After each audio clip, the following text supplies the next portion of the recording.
योग वशिष्ठ में भगवान वशिष्ठ जी कहते हैं श्री राम जी को, ये राम जी चिरकाल तुच्छ जीवत्व के संस्कार अंतःकरण में पड़े हैं।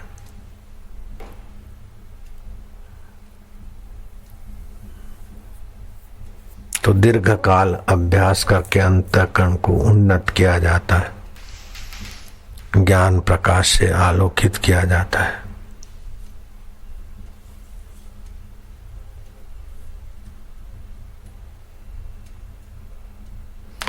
जो कि कर्म करें तो ये फल मिले, ऐसा मिले, इस प्रकार की बुद्धि हटाकर ये मेरा कर्तव्य है, शरीर का कर्तव्य है, सृष्टि में ये चीजें लेते खाते पीते हैं तो ये काम करना शरीर का कर्तव्य है। तो कर्तव्य पालन हेतु कर्म करें, अंतःकरण की शुद्धि के भाव से कर्म करें, भगवान की प्रसन्नता से कर्म करें, सत्य स्वरूप ईश्वर की जिज्ञासा के लिए कर्म करें, सत्य का साक्षात्कार करने के भाव से कर्म करें, तो अंतःकरण का निर्माण होगा। निर्माण मोहा जित संग दोषा। फिर काम का संग, लोभ का संग, मोह का संग या और कोई कुसंग संग दोष को जीतने वाला बन जाएगा। कौन जीतने वाला बनेगा? बोले अध्यात्म नित्या, नित्य अध्यात्म, कभी जप, कभी ध्यान, कभी श्वासोश्वास, कभी शास्त्र अध्ययन, कभी सत्संग। अध्यात्म नित्या, विनिवृत्त कामा, तुच्छ कामनाओं से अपने अंतःकरण को निवृत्त करें तो अंतःकरण की दिव्यता का निर्माण होगा। जैसे गडरिया का बेटा और गडरियों के बच्चों का संग छोड़कर आईएएस ऑफिसरों का, आईएएस पढ़ाने वालों का संग करके वो बड़ा अधिकारी बन जाता है, ऐसे ही भगवत जनों का संग, भगवत सुमरण, भगवत ध्यान, भगवत ज्ञान, भगवत चर्चा, भगवत आनंद पाते पाते अंतःकरण भगवतमय हो जाता है।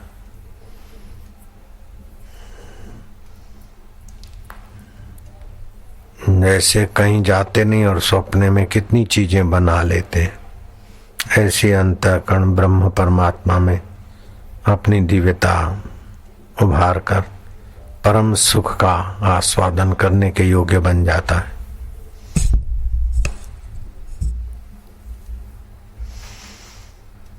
संत मलुकदास हो गए विक्रम संवत 1631 में इलाहाबाद के जिले कड़ा गांव में उनका जन्म हुआ था। बाल्यकाल से ही साधुओं के प्रति खिंचाव था, पूर्व काल का अंतःकरण कुछ निर्मित था।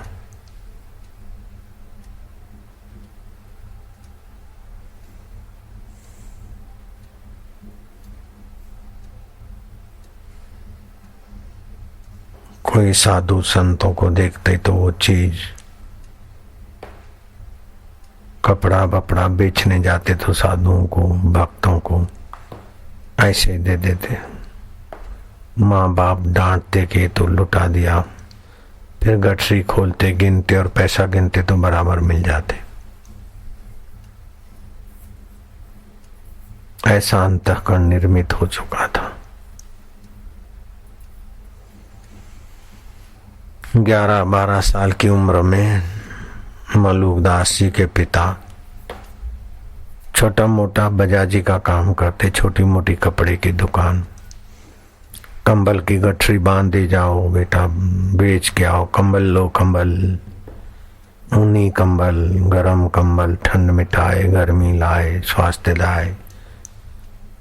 गठरी उठाते उठाते भटकते भटकते खूब शाम, दोपहर ढल गई, शाम हुई, भूखे प्यासे मलुक बैठ के सोचने लगे कि कुछ बिका नहीं, हम घर जाऊंगा तो डांट पड़ेगी, इतना सारा बोझा उठा के घर भी पहुंचना काफी समय लगेगा। तनिक बैठ गए तो एक अधेड़ उम्र का व्यक्ति, समझो बुढ़ापा अब उसको आने वाला है, लाओ बेटे मैं उठाता हूँ कंबल, चल तेरे घर पहुंचाता हूँ। कंबल की गठरी उठाई, वो अधेड़ उम्र का 30-40 साल के बीच का, जल्दी जल्दी चले, और ये लड़का थका थका आराम से आए। घर पर जाकर कंबल की गठरी दी, लो। मल्लुकदास की माँ ने देखा कि लड़के को पटाकर गठरी उठाई होगी, जल्दी जल्दी आया होगा कहीं, 2-4 कंबल हेरा फेरी करके गठरी देके पलायन हो जाएगा। बोले दूर से आए, उठा के लो, ये फुल्का और थोड़े पकोड़े हैं, खा लो। कमरे में बिठाया, बाहर से खूटी बंद कर दी। बेटा आया, गठरी खोली, कंबल गिने तो सुबह जितने दिए थे उतने के उतने निकले। कुंडी खोली तो वो कंबल उठाकर आने वाला व्यक्ति कमरे में मिला ही नहीं। तो सृष्टि के बड़े असुलझे रहस्य बहुत कुछ है, जहाँ मानवी मति चमत्कार कह के चुप हो जाती। तुम्हारे अंतःकरण का निर्माण होने से संकल्पों में बड़ी शक्ति आ जाती। जैसे ईश्वर सृष्टि बनाते हैं, ऐसे तुम्हारे संकल्प से भी सहायक बन जाते, सहायता करके चले जाते। नारायण को मैंने बोला कि तू बद्री का आश्रम जा यात्रा करने, साथ में कुछ रख नहीं, ईश्वर के निमित्त जा। साईं का बेटा हूं, ये हूं, फलाना हूं, परिचय मत देना। करमंडल ले ले, बाकी का मिले तब खा लेना, देखो क्या होता है। तो उसने बात मान ली। चलते चलते चलते चलते भूख प्यास लगी। कोई लड़का आया, उसने कुछ बाट जैसा सेक दिया, बनाया, नारायण को खिलाया। और नारायण का जो कुछ कंबल बम्बल सामान था वो उठावे। बद्रीनाथ, ऋषिकेश से बद्रीनाथ की यात्रा पैदल किया। लड़के की सेवा देखकर बड़ा नारायण प्रभावित हुआ कि इसको साईं के दर्शन करा दे। जब लौट के आए, साईं के नजीक आए तो लड़का गायब। ये बात नारायण ने मेरे को स्मृति दिलाई। तो सृष्टि की अद्भुत लीलाएं आप भी देखे, होता है कि नहीं, इससे नहीं, परीक्षा लेने को नहीं। उड़िया बाबा चल पड़े तो बच्चे आए, रोटी कढ़ी खिलाई, दूसरे दिन उस देहात के अनुरूप भोजन खिलाया। यमुना जी के पट में यात्रा करते करते मीलों तक कोई बस्ती नहीं है, बच्चे कहाँ से आते, खोजे खोजे तो पता ही नहीं बच्चे कहाँ से आते, कहाँ से खिला के जाते। बाद में पता चला ये श्याम बलराम थे। जो भी हो, किसी भी रूप में वो सच्चिदानंद लीला कर देते। सूरत आश्रम के पास में पूज्य मोटा का आश्रम है, जो गांधी जी के सेवा कार्यों में चुनीलाल के नाम से प्रसिद्ध थे। तबीयत खराब रहती थी तो आत्महत्या किया नर्मदा में। भरूच के किनारे उनकी मूर्छित लाश जैसा युवक शरीर को निकाला साधु ने, सेवा शुश्रूषा की और 3 दिन के बाद कहा जाओ तुमको हिस्टीरिया की बीमारी थी इसलिए तुमने आत्महत्या किया, जाओ हरिओम हरिओम जपना ठीक हो जाओगे। बोले महाराज मैं वचन नहीं देता हूँ, गांधी जी बोलते हैं सत्य बोलना चाहिए।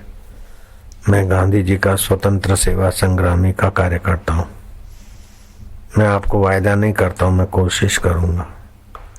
घर आकर गांधी जी को पत्र लिखा के साधु ने हरिओम हरिओम जपने को बोला। मेरी श्रद्धा नहीं होती, गांधी जी ने कहा हरि पाप ताप हर लेते हैं। कलयुग में भगवान के नाम में भगवान की सत्ता शक्ति विशेष प्रकट होती है। करो फिर भी मन माना नहीं तो गांधी जी का सेवा कार्य संभालने वाली महिला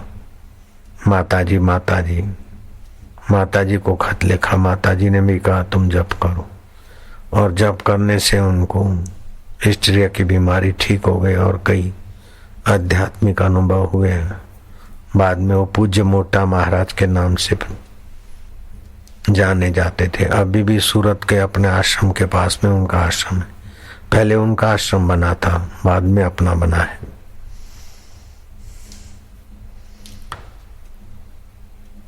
तो सेवा में रुचि, साधुओं के दर्शन में रुचि वाला मलुकदास आगे चल के बड़े संत बने। उनका प्रसिद्ध दोहा है, अजगर करे न चाकरी, पंछी करे न काम, दास मलुका यूं कहे सबका दाता राम। अभी भी जगन्नाथपुरी में ठाकुर जी को स्नान आदि कराते, वो पानी की नाली के पास में उनकी समाधि लगी। 100 और कुछ वर्ष तक जिए थे।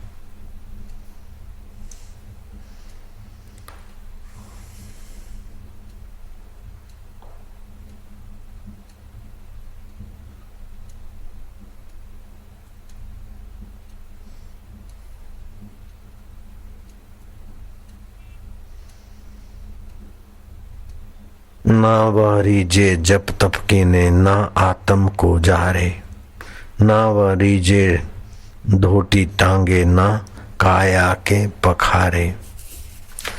परमात्मा कैसे रिझता है, दया करे धर्म मन राखे, घर में रहे उदासी, अपना सा दुख सबका जाने, ताही मिले अविनाशी। ये मलुकदास का सिद्धांत था। 108 वर्ष की उम्र में शरीर छोड़ा।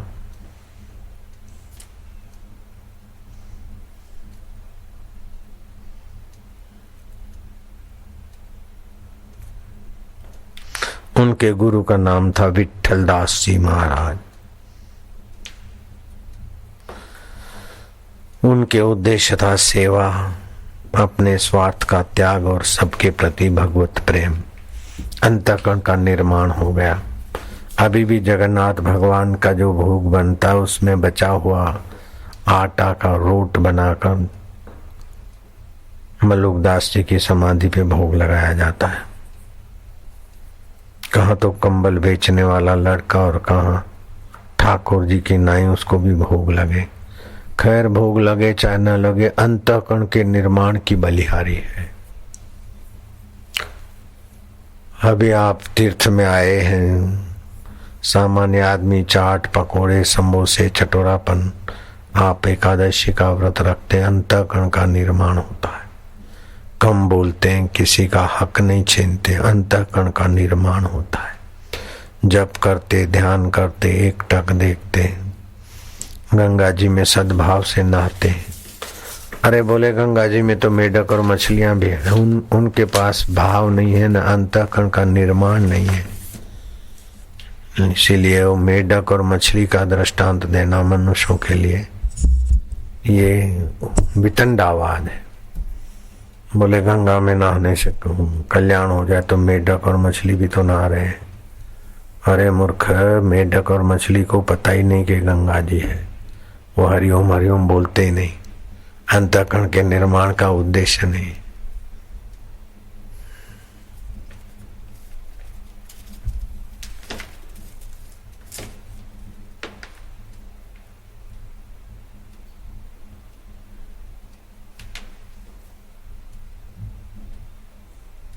ईश्वर का चिंतन सुमरण करने से अंतःकरण की जड़ता मिटती, देने की चेतना जागती है, सेवा करने की और कुछ किसी को देने की, त्यागने की चेतना जागती। सुख लेने से अंतःकरण भोगी बनता, और जो भोगी है वो दूसरों का शोषक, खुद भी शोषित होने के रास्ते जाता है। देने वाला त्यागी है, वो दूसरों का पोषक, स्वयं भी विश्रांति से, शांति से, भक्ति भाव से पोषित होता है।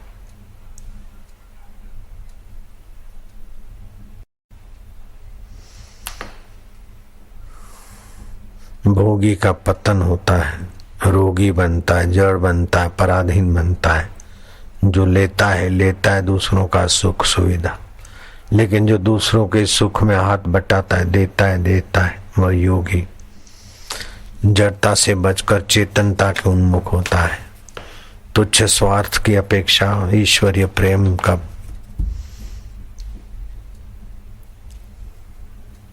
जीती जागती मूर्ति बन जाता है। लेने से वस्तु का नाश और अपने भोगी बनकर अंतःकरण जड़ता की तरफ जाता है। फिर जड़ योनियों में, वृक्ष आदि योनियों में भटकना पड़ता है। देने से वस्तु सार्थक हो जाती है और दूसरे की सेवा हो जाती है और अपना उत्थान होता है। अपन चैतन्यता की तरफ बढ़ते हैं, सद्भाव से चैतन्यता की तरफ बढ़ते हैं, भोग भाव से जड़ता की तरफ बढ़ते हैं। जो दूसरे की व्यथा से व्यथित होता है उसकी स्वयं की व्यथा रहती नहीं। दूसरे की व्यथा मिटाने से जो आत्म शांति, आत्म संतोष मिलता है, वो अपनी व्यथा का चिंता वाले को क्या पता। डॉक्टर राजेंद्र बाबू 1947 के दंगे में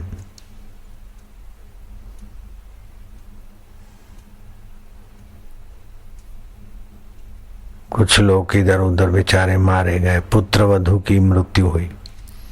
पुत्रवधू की शमशान यात्रा है, लेकिन दूसरे लोग मारे गए। पुत्रवधू की शमशान यात्रा छोड़कर दूसरे लोगों की सेवा में लग गए। राजेंद्र प्रसाद भारत के वही प्रथम राष्ट्रपति बने आजादी के बाद। पंडित लेखराम का लड़का बीमार था, मृत्यु और जीवन के बीच झोंके खा रहा था।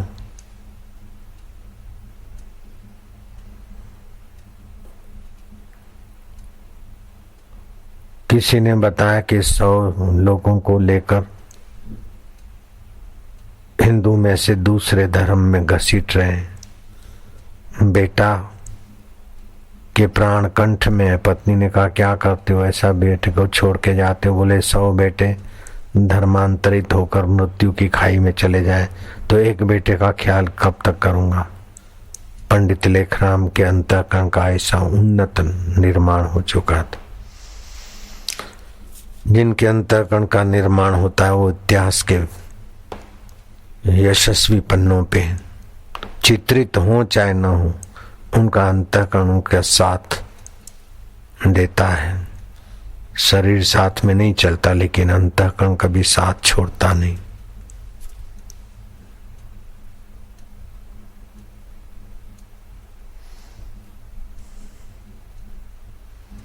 लेने की चीज दुनिया में वही है कि दूसरे के दुख का प्रभाव ले लो, उसका दुख मिटाने को करो, चाहे शब्दों से, चाहे शास्त्र से, चाहे गुरु मंत्र से, चाहे किसी निमित्त दूसरे का दुख ले लो। दूसरे के दुख से दुखी होने से अंतःकरण का निर्माण होता है। दूसरे के सुख से सुखी होने से अंतःकरण का निर्माण होता है। भगवान नाम जपने से, प्रीति पूर्वक भगवान की चाह से अंतःकरण का निर्माण होता है। नित्य नैमित्तिक कर्म करने से अंतःकरण का निर्माण होता है। गलती हो गई तो भगवान नाम जप कर प्रायश्चित करने से अंतःकरण का निर्माण होता है। त्याग प्रेम युक्त व्यवहार करने से अंतःकरण पूर्ण बनता है। स्वार्थ और राग से अंतःकरण जड़ होता है। त्याग और प्रेम से अंतःकरण का शोधन होता है, सूक्ष्म होता है। जैसे लोहे का शोधन होता है और हाथ घड़ी के सूक्ष्म पुर्जे बन जाते हैं। लोहा तो 20 रुपए 30 रुपए किलो है, लेकिन 1 किलो लोहे से शोधन करके जो पुर्जे बनते हो तो हजारों रुपए के हो जाते हैं। शोधन की बलिहारी। ऐसी बूटियों, जड़ी बूटी या चीज वस्तुओं का शोधन होता है। अब एक अपने पास ऐसी औषध आई है जो रोग प्रतिकारक शक्ति बढ़े और कई बीमारियों को भगाए। एक पुड़ी सुबह, एक पुड़ी शाम ले। अब उसमें क्या क्या फायदे होते हो तुम पढ़ोगे तो दंग रह जाओगे। सब शोधन की बलिहारी। ऐसे ही होम्योपैथी की जरा सी शक्कर की गोलियां है। शोधन करते करते कुछ एक आध बूंद डाल के हजारों हजारों गोलियां बनाते हैं। हिला हिला 100 power, 200 power, 1000 power, 10,000 power, lakh power, 1 crore power की, 2 करोड़ पावर की एक होम्योपैथी गोली। शोधन की बलिहारी। 2 करोड़ पावर होम्योपैथी की गोली। अब गोली वही सामान्य, 100 वाली भी वही, लाख वाली भी वही, 2 करोड़ वाली भी वही। शोधन की बलिहारी। ऐसे मनुष्य वही का वही। अंतःकरण शोधन की बलिहारी। जैसे होम्योपैथी की छोटी सी गोली 2 करोड़ पावर की भी वही गोली दिख रही है और 100 और 200 पावर की भी वही गोली। से मनुष्य तो मनुष्य देख रहे हैं। जिसका जैसा शोधन, जैसा मौन, जैसा ज्ञान, जैसी विश्रांति, जैसा साहित्य, जैसा गुरु, ऐसी प्रकार का शोधन कम ज्यादा ऊंचा आदि होता है। इसीलिए मुक्ति के भी कई भेद बन गए। स्वर्गीय मुक्ति, पुण्य करता है, दान करता है, भगवान को, देवी देवताओं को मानता है, पूजा करता है तो अंतःकरण का शोधन हुआ। लेकिन स्वर्गीय यात्रा करेगा। 100 पावर की गोली से वो 10,000 पावर की हो गई, लेकिन 2 करोड़ से तो वो छोटी है। स्वर्गीय मुक्ति, मरने के बाद स्वर्ग में जाएगा। उससे ज्यादा शोधन हुआ। इष्ट देव को अपना मानता है। शिव है, विष्णु है, गणपति है, सूर्य है, जगदम्बा है, उनमें प्रीति है। तो मरने के बाद इष्ट लोक के धाम में जाना, उसको बोलते हैं सालोक्य मुक्ति।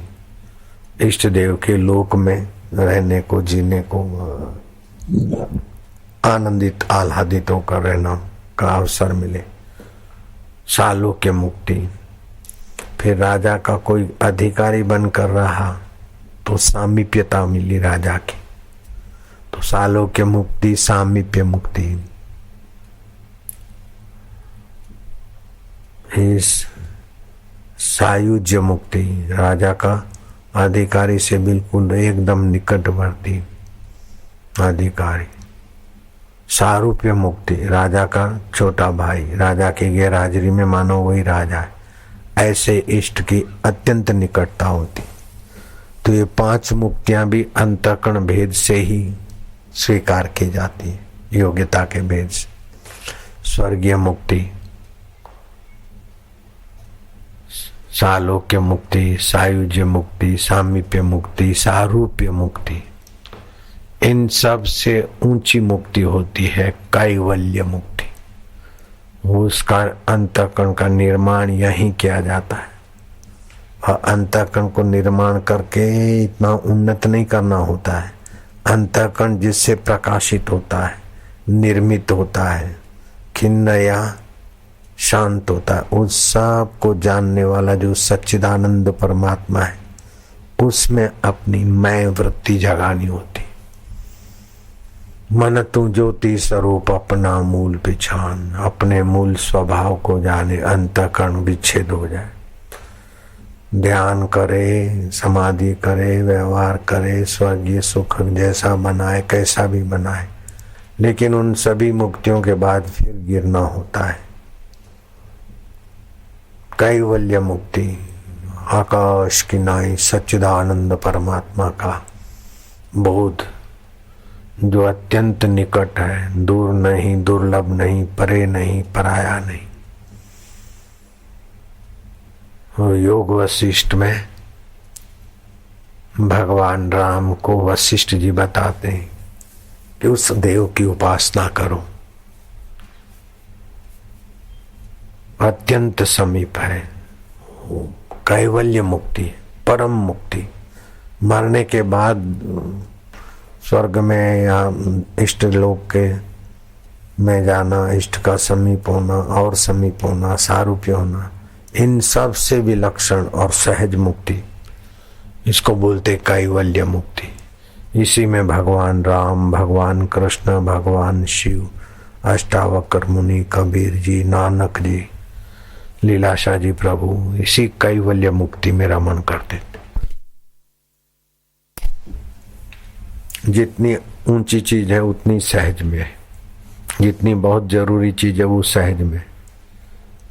जैसे शराब जरूरी नहीं है लेकिन पैसों से मिलेगा, पानी जरूरी है वैसे ही मिल जाता है, फिर भी अपना बर्तन तो रखना ही पड़ता पानी के। हवा उससे भी जरूरी है, बिना बर्तन के जहां तहां मिलती रहती। तो हवा को लेने की सत्ता परमात्मा तो उससे भी ज्यादा जरूरी है, वो तो स्वर्ग नरक में जहां तहां ज्यों खाते।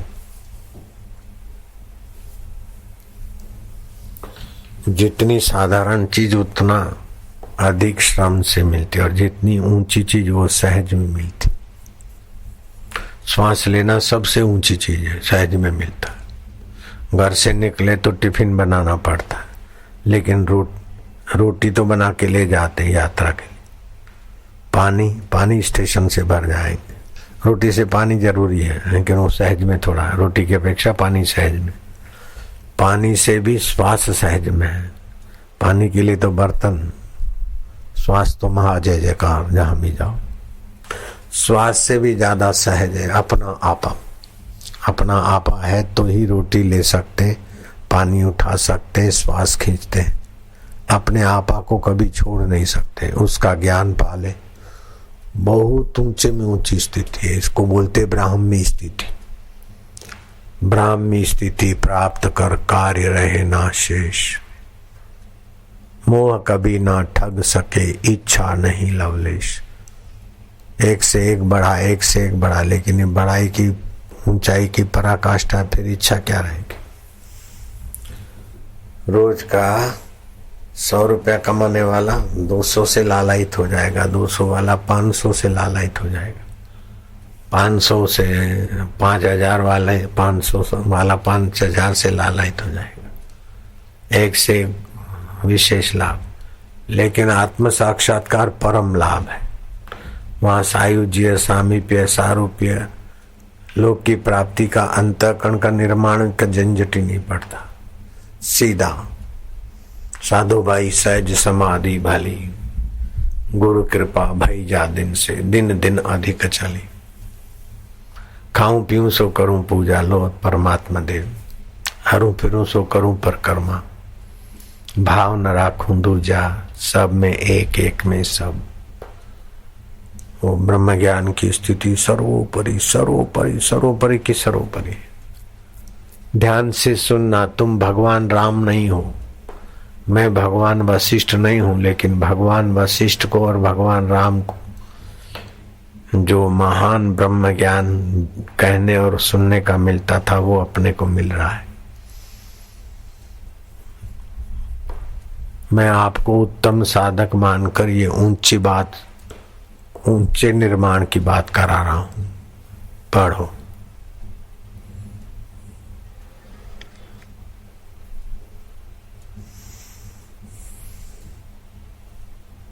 वशिष्ठ जी कहते हैं, हे राम जी, जो बुद्धि रहित मूर्ख है उसको थोड़ी आपदा भी बड़ा दुख देती है।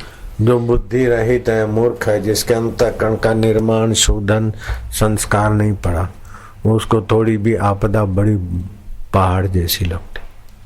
और जिनके अंतःकरण में संस्कार पड़े, वो बड़ी बड़ी कठिनाई भी कोई बात नहीं, जूझते हुए उसके सिर पे पैर रख के निकल जाते। मूर्ख को तो थोड़ा मिलेगा तो वो प्रभावित हो जाएगा सुख, और थोड़ा सा ये बच्चे मूर्ख थे, दो 5 रुपए के, 2-5 पैसे के चॉकलेट और खिलौने मिलते तो खुश हो जाते, और कोई छीने तो बड़े दुखी हो जाते। वही मूर्ख बच्चे अभी तुम हो बड़े, अब 2-5 रुपए की भी चीज आए जाए तो कोई फर्क नहीं पड़ता। तो मूर्खता मिटती गई न समय पाकर, ये निर्माण हुआ। तो ऐसे ही सारा संसार खिलौनों की नाई है। राज्य मिला तो भी क्या है, चला गया तो भी क्या, राम जी के चित्त में कुछ नहीं होता। ऐसी सूझबूझ। मूर्ख लोगों को थोड़ा कुछ होता है तो बड़ी आपदा, बड़ी संपदा, लेकिन जो समझदार है वो समझते हैं कि ये पानी के रे बुलबुला, ये मानव की जात, देखत ही छुप जाते जूं तारा प्रभात। क्या करिए क्या जोड़िए थोड़े जीवन काज, छोड़ी छोड़ी सब जात है, देह गेह धन राज। सब जाने वाले इधर, परिवर्तनशील। ऐसा समझ के अपने, जिसका कभी वियोग नहीं होता उस परमात्मा ज्ञान में टिकते, परमात्मा आनंद में टिकते। जिसका नित्य वियोग है उसका नाम शरीर और संसार है, और जिसका नित्य संयोग है उसका नाम आत्मा परमात्मा है। आत्मा परमात्मा का नित्य संयोग है। बचपन का वियोग हो गया, बचपन की वस्तुओं का वियोग हो गया, उसके जानने वाले सच्चिदानंद आत्मा का कहाँ वियोग हुआ।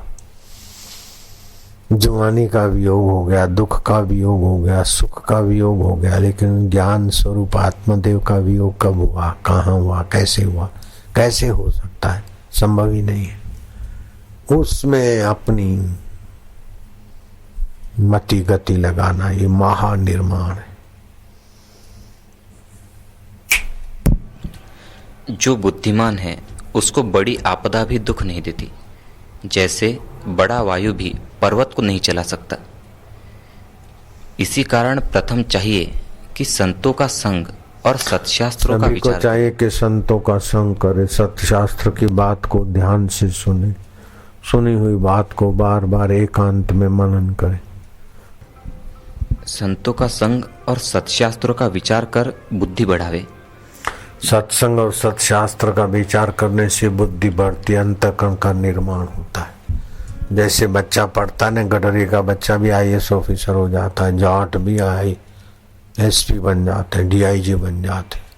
अरे तो जाट है लेकिन DIG साहब है, अब तो सलाम मार। अरे ये तो गडरिया है, फलाना है, निगना है। मनुष्य अपने भाग्य का आप विधाता है। सत्संगति करे, सत्शास्त्र का विचार करे, शास्त्र के अनुरूप जिए तो ऊंचा उठ जाता है। मन माना ही जैसा मन में आया ऐसा करने लगे, ऐसे आवारा लोग होते। जब बुद्धि सत्य मार्ग की ओर बढ़ेगी तब परम बोध प्राप्त होगा। जैसे जल के सींचने और रखने से फूल फल प्राप्त होता है, तैसे ही जब बुद्धि सत्य मार्ग की ओर धावती है तब परमानंद प्राप्त होता है। हाँ, जैसे पानी सींचने से फल फूल बाग बगीचा खेती आदि लहराती और धन संपदा आती है, ऐसे ही सत्संग के विचारों से आत्मज्ञान, आत्म शांति, आत्म संतोष, आयु, आरोग्य, बुद्धि आदि सब का विकास होता है। आवारा लोगों को पता नहीं होता। न वरती थी आवारा, जो किसी का कहना न माने, अपने मन के अनुसार ही चले, वो आवारा होते। आवारा लोग परेशानी पैदा करते।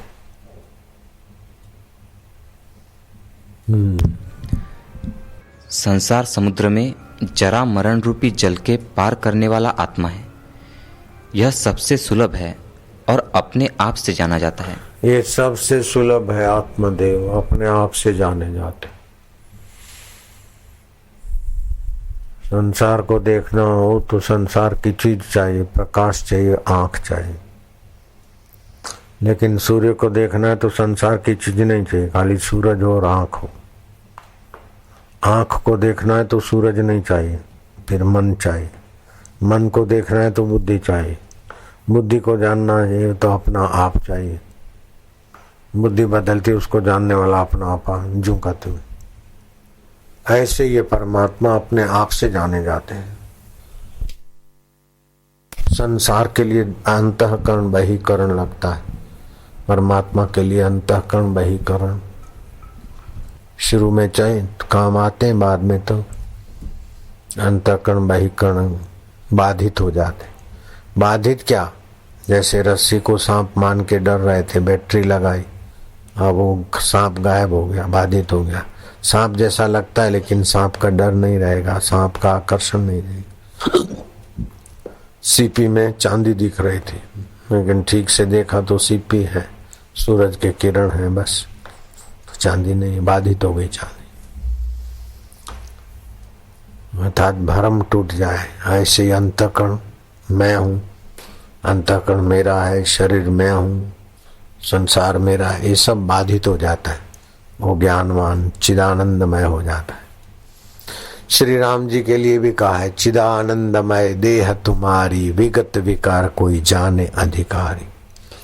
प्रभु आप चिदानंद हो, विभु व्याप्त हो, दशरथ नंदन जैसे दिखते हो, लेकिन शरीर में होते हुए भी अनंत ब्रह्मांडों में व्याप रहे हो। तो भगवान को और गुरु को ब्रह्म रूप जानेगा तो स्वयं भी ब्रह्म रूप हो जाएगा। गुरु को शरीरधारी और कर्म का कर्ता भगवान को और गुरु को मानेगा तो स्वयं भी कर्म बंधन से, कर्तृत्व भाव से पार कैसे होगा। तो जितना जितना तात्विक नजर से भगवान को और संत को देखेगा, उतना अपना तत्व ज्ञान प्रकाश में आएगा।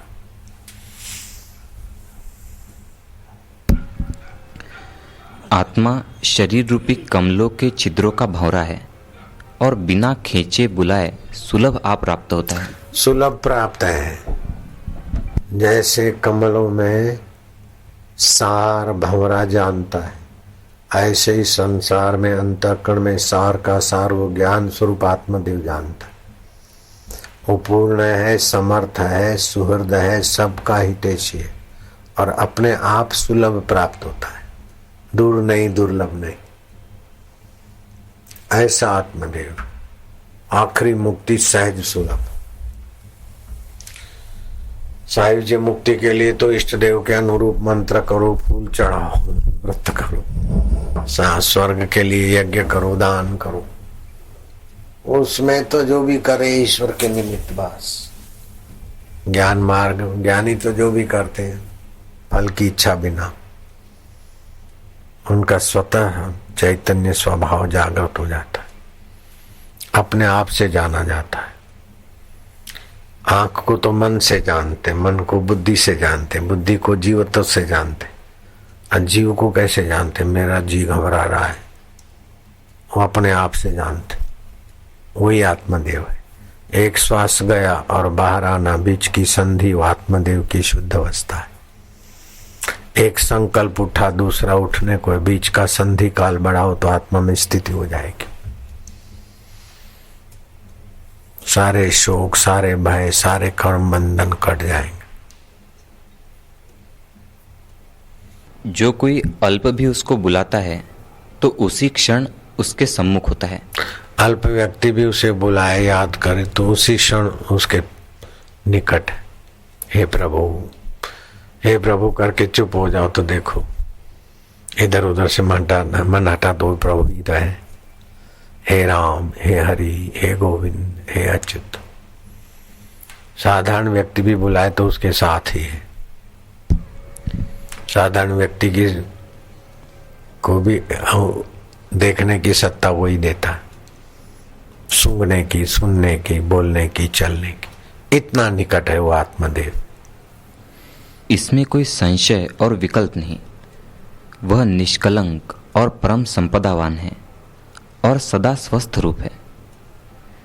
रसदायक पदार्थों में जैसे रस स्वाद है, पुष्पों में सुगंध और तिलों में तेल है, तैसे ही वह देव परमात्मा देहों में स्थित है, तो भी अविचार के वश से नहीं जाना जाता।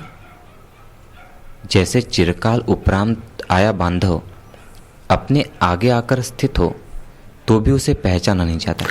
चिरकाल का बाप कलकत्ते चला गया, राजस्थान का छोरा, 2-5 साल का था। माँ ने कहा बेटा तेरा बाप कलकत्ते गए हैं, काम धंधा कर रहे हैं। वो जमाने में चिट्ठी पत्री की व्यवस्था, फोन की नहीं थी। लड़का युवक हो गया, अब कलकत्ते के लिए चल पड़ा। रास्ते में धर्मशाला में गरीब लड़के को बरामदे में सोने को मिला। उसका बाप कलकत्ते का कोई खास मुनीम बन गया था, अच्छे पैसे थे, उसको तो कमरा मिला धर्मशाला में और छोरा बरामदे में पड़ा। सर्दी के दिन थे, ठुठ रहा, खांसता रहा। तो कलकत्ते से राजस्थान जाने वाला बाप और राजस्थान से कलकत्ता जाने वाला बेटा, पड़ाव दोनों का उसी धर्मशाला में। बाप बेटे को नहीं जानता, बेटा बाप को नहीं जानता। खांस रहा है लड़का। सुबह धर्मशाला के मैनेजर को बुलाया कि मेरी तो रात हराम कर दी तुमने। ये कौन सा अभागा यात्री छोरा खांस रहा था। बुलाया, अरे कटारो है अभागिया कि नागौर जिला रो। नागौर नागौर नागौर का तो मैं भी हूं। तेरे बाप का नाम क्या है? बोले चोका जी। है चोका जी। और तेरा नाम क्या है? बोले फतेह जी। तेरी माँ का नाम क्या है? बोले काशी बाई। है खोदते खोदते पता चला ये तो मेरा दिल का टुकड़ा है। अब उसका खांसना, अभागापन, ये वो सब चला गया। मेरा बेटा, अरे बेटा बेटा बेटा। आनंदित हो गए, आह्लादित हो गए। नहीं होंगे, महा जय जयकार हो गया उस समय। जय जयकार का साधन तो रात भर खांस रहा था, नहीं हुआ, ज्ञान से हुआ महा जय जयकार। ऐसे ही वो परमात्मा तो साथ में है। वो छोरा तो खांसा था, ये खांसता भी नहीं देवता। ये तो सब कुछ मंगलमय देता है, पता नहीं है। पता चले तो महा जय जयकार।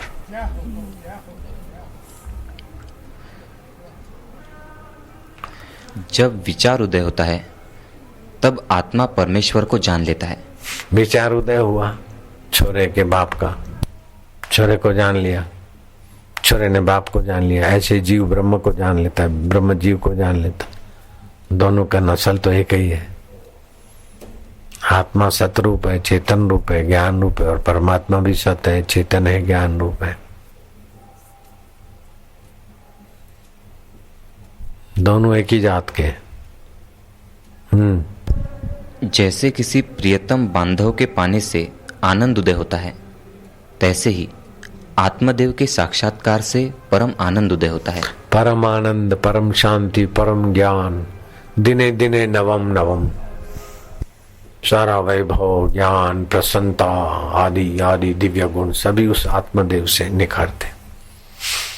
छोरे से तो क्या निखरेगा, वो तो दृष्टांत है। दृष्टांत का एक हिस्सा लिया जाता है, पूरी घटना नहीं घटती उसमें। बात को समझाने के लिए दृष्टांत दिया जाता है। नहीं तो छोरा कहाँ और ब्रह्म कहाँ, छोरा कहाँ और बाप कहाँ, बाप कहाँ और ब्रह्म कहाँ।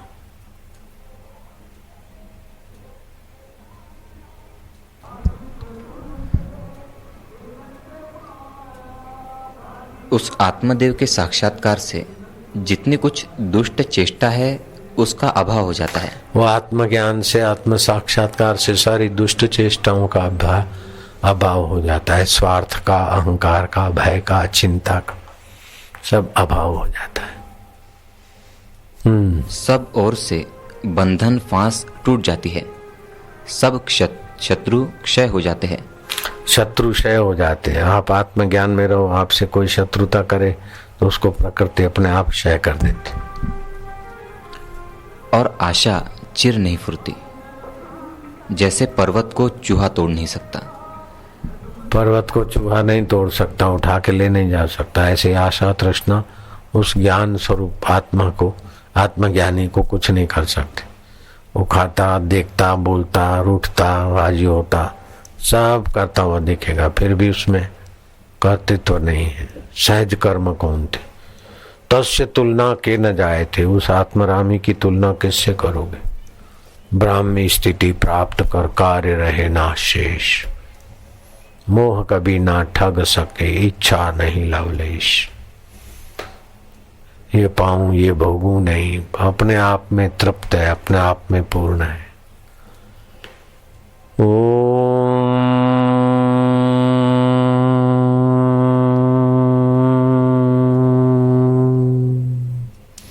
ऐसे महापुरुषों के सानिध्य से अंतःकरण का निर्माण होता है। मंत्र जाप से एकाग्रता होती है, पाठ करने से महत्ता का पता चलता है।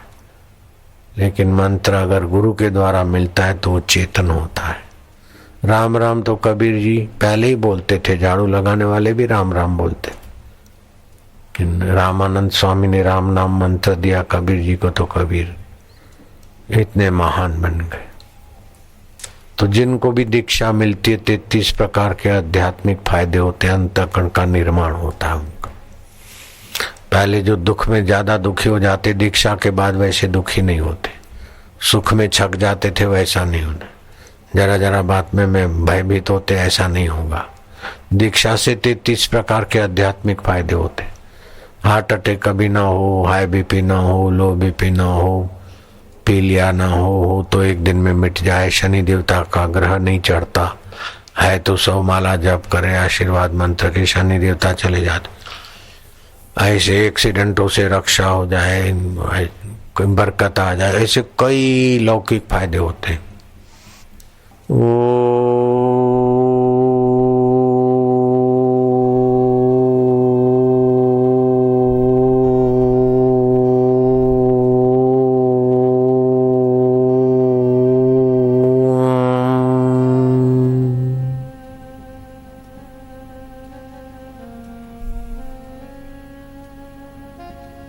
अब श्वास अंदर आए तो ओम, बाहर आए तो एक। श्वास अंदर आए तो शांति, बाहर आए तो 2। ओम शांति, ओम आनंद।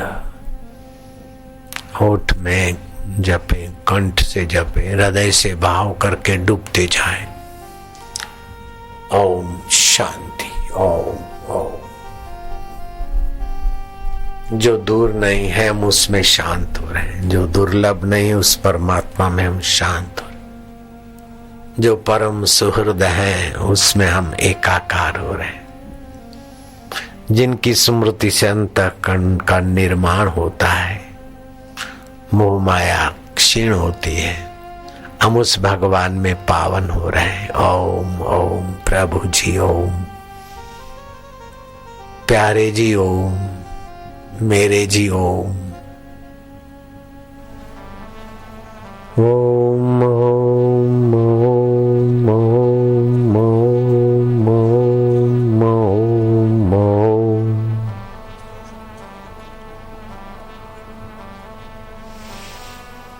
ओम ओम ओम ओम ओम ओम ओम ओम। तुम्हारी रग रग पावन हो रही है।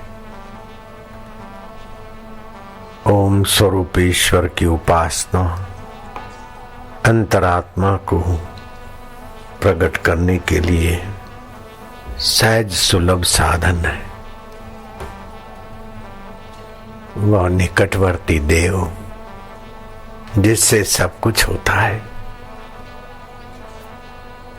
जो सबका सुहृद है, सबका हितैषी है, सबका परम मंगल करने वाला है, हम उस परमात्मा का प्रीतिपूर्वक स्मरण कर रहे हैं। ओम ओम ओम ओम ओम ओम ओम ओम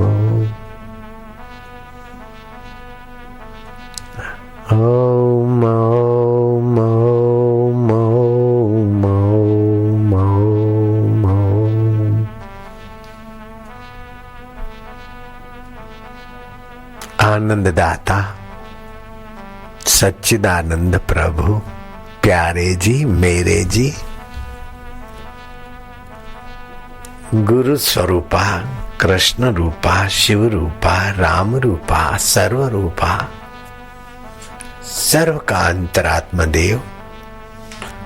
ओम ओम ओम ओम ओम। ओम ओम ओम ओम ओम ओम ओम। आनंद, आनंद स्वरूप हो, ज्ञान स्वरूप हो, सुख रूप हो, चैतन्य रूप हो, हमारे अपने आप आओ। ओम ओम ओम ओम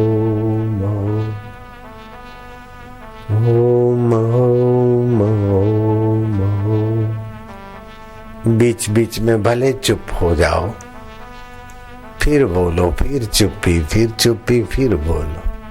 चुप्पी में उसी में खो जाना, प्रयत्न नहीं करना। चुप हो गए तो खो जाओगे, फिर बोलोगे। 2, 5, 15, 25 सेकंड बोलो, 2, 5 सेकंड चुप। ओम ओम ओम ओम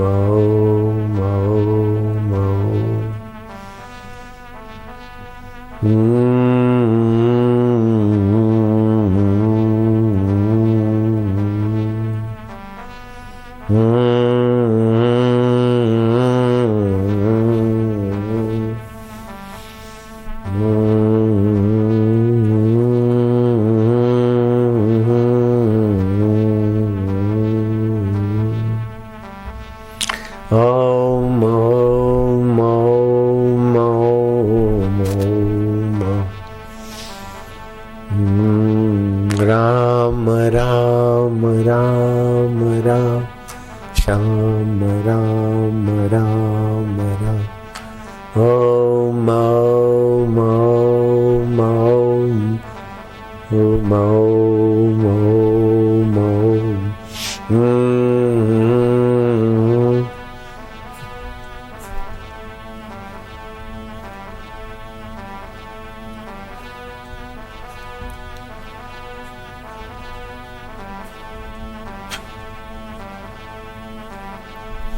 ओम ओम ओम ओम।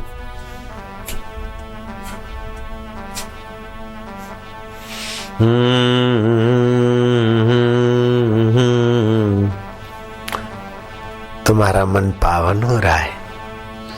बुद्धि में बुद्धिदाता का ज्ञान, अंतःकरण का निर्माण, रक्त के कण और केंद्र भगवतमय हो रहे। ओम ओम ओम ओम ओम ओम ओम।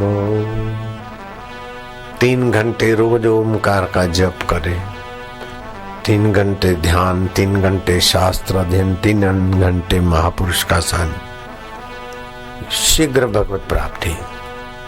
ओम ओम ओम ओम ओम ओम ओम ओम।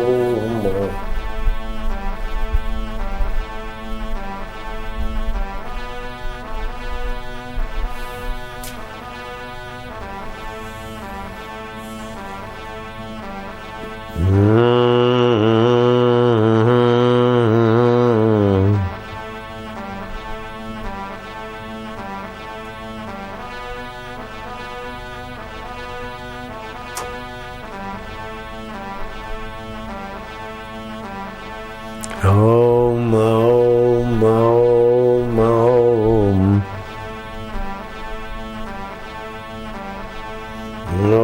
ओम ओम ओम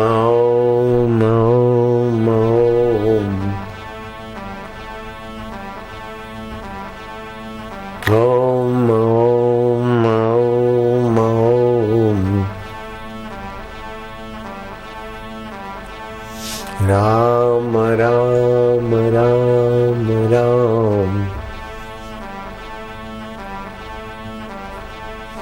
ओम ओम। आनंद है, मस्ती है, माधुर्य है। रोग शोक पाप ताप सब निवृत्त होते हैं उस अंतर्यामी की मधुमय पुकार से, प्रार्थना से। महा जय जयकार।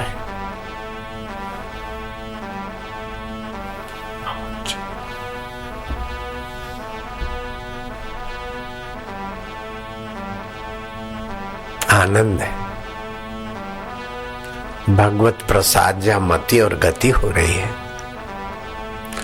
कोई किसी को रोकेगा नहीं। जो कुछ भीतर से होती है चेतना की जागृति, परमात्मा सत्ता की माधुर्य की, होने दो।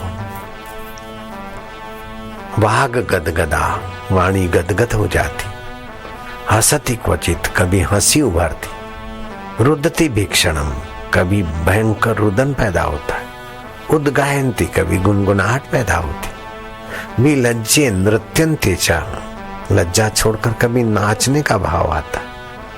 मद भक्ति युक्तो भुवनम पुनाति, भगवान कहते हैं ऐसा भक्ति युक्त मेरा भक्त त्रिभुवन को पावन करता है, जो मेरे कीर्तन में, ध्यान में, मुझ अंतर्यामी के आनंद में सराबोर होता है। कभी हंसता है, कभी रोता है। मीरा हंसती थी, रोती थी, नाचती थी, कभी चुप हुए। भुवनम पुनाति, भुवनों को पावन करते ऐसे भक्त। ओम ओम ओम, आनंद है, माधुर्य है। हर रोज खुशी, हर दम खुशी, हर हाल खुशी। जब साधक मस्त गुरु का हुआ तो फिर क्या दिलगिरी बाबा। महानिर्वाण, महानिर्माण हो रहा है अंतःकरण का।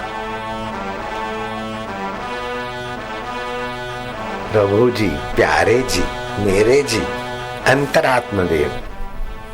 ओम ओम ओम ओम। आनंद देवा, गुरु देवा, वही परमात्मा गुरु भी है। एक नाम भगवान का गुरु है, गुरु का गुरु वही है। गुरु में गुरुत्व उसी का है। ओम ओम ओम ओम ओम ओम ओम।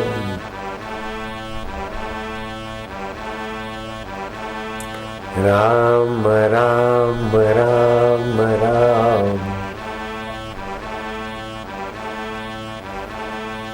ओम ओम ओम ओम।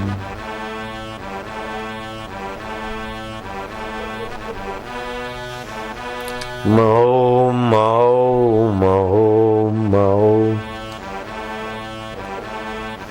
ओम ओम ओम ओम। ओम ओम ओम ओम।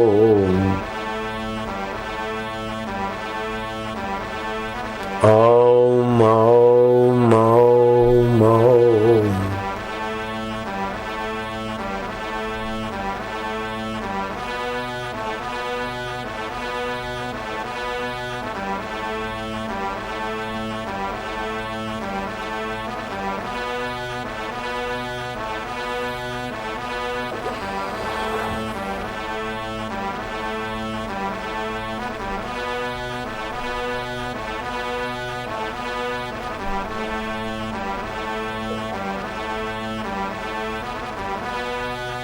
आनंद है, माधुर्य है।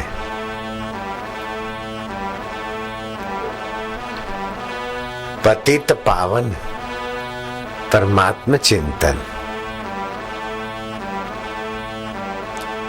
ओम ओम ओम ओम।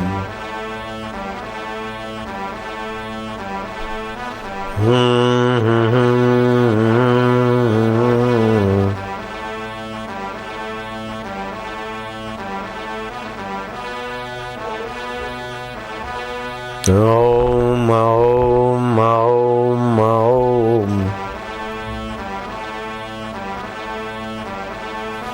ओम ओम ओम ओम।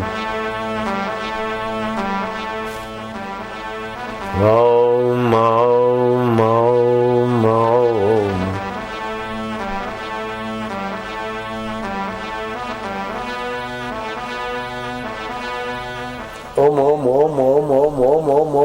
प्रभु जी ओम, प्यारे जी ओम, ओम ओम ओम ओम ओम ओम ओम ओम ओम ओम ओम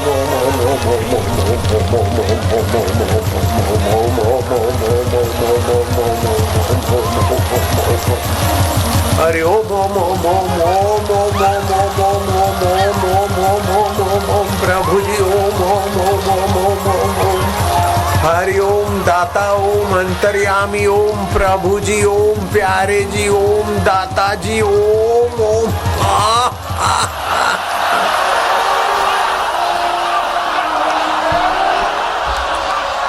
फिकर फेंक कुएं में, हम प्रभु के प्रभु हमारे।